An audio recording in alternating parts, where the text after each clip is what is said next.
What do you got today, Willie Doo?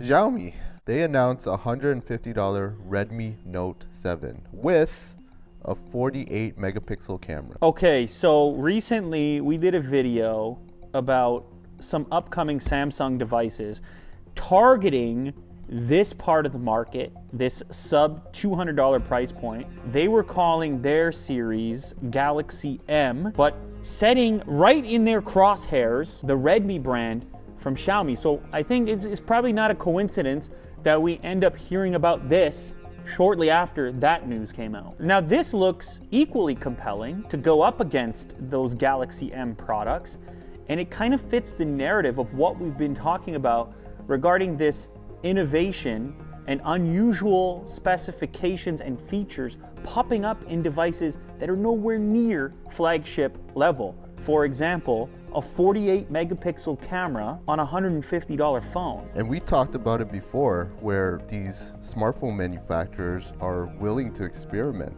with different types of features. They can take bigger risks at that end of the market. Now there's something interesting about this 48 megapixel sensor, because I know a lot of people watching this are sitting there thinking, look, it's not all about pixels, all right? You can have a camera with tons of megapixels and have a terrible image come out of it, but the way that this sensor is going to be implemented into the camera, from what I understand, is that it will be capable of taking super high resolution 48 megapixel pictures in good lighting conditions, but then it can actually pair the pixels together so you get a bigger pixel for shooting in low light. So you get greater sensitivity, and it'll just knock back the megapixel count a little bit for a low light style mode. So there's the rest of the specs. Now keep in mind, $150 is the starting price. There will be some different versions, just like there was for the Galaxy M stuff, M10, M20, and so on.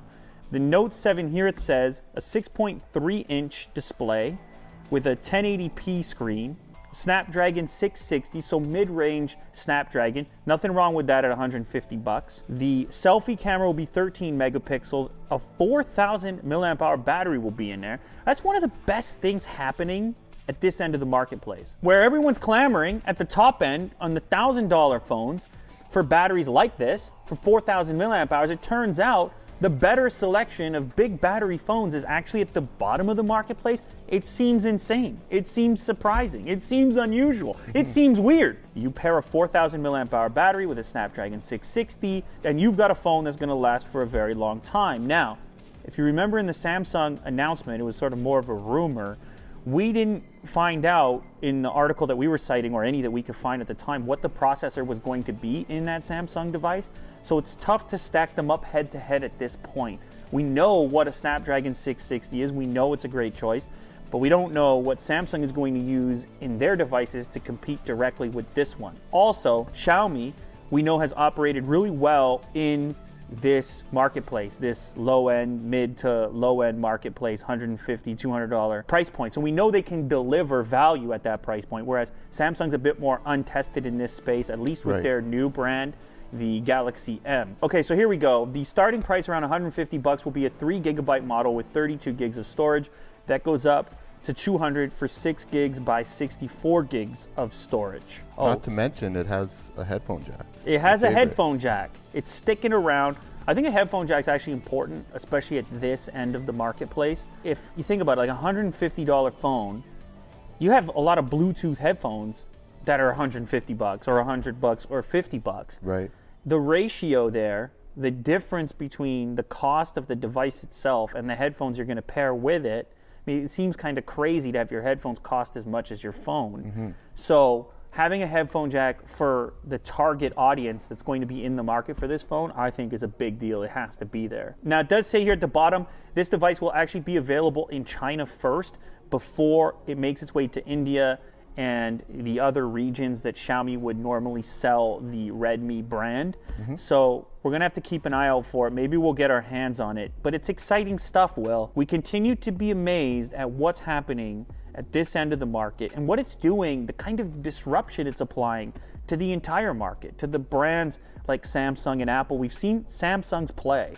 We're waiting to see what Apple is going to do about this, but it's obvious there's a giant market at this price point, and it's becoming increasingly important. Especially for the low end. I mean, you have like the Honor View 20, the Huawei Nova 4. The View 20 is in the mix, so it's a little pricier, but you're right.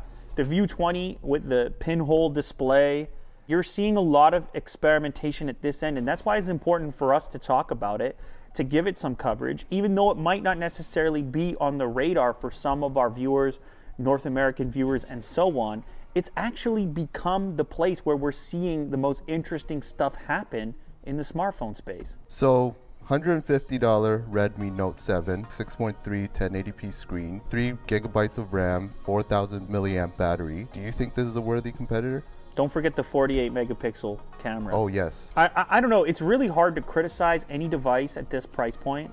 Like $150 not too long ago would get you nothing, or get you some kind of long contract and you'd be paying something off over a period of time. I'm still so amazed at what they're able to deliver at these price points in general.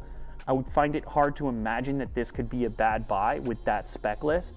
I think we're seeing some great competition happen here. I think this is going to be something worth checking out and evaluating, just like the Galaxy M stuff. And maybe we can ask people in the comments now, if you were forced to choose between this upcoming Redmi Note 7 or the rumored Galaxy M devices we covered in the previous episode, which one would you pick and why?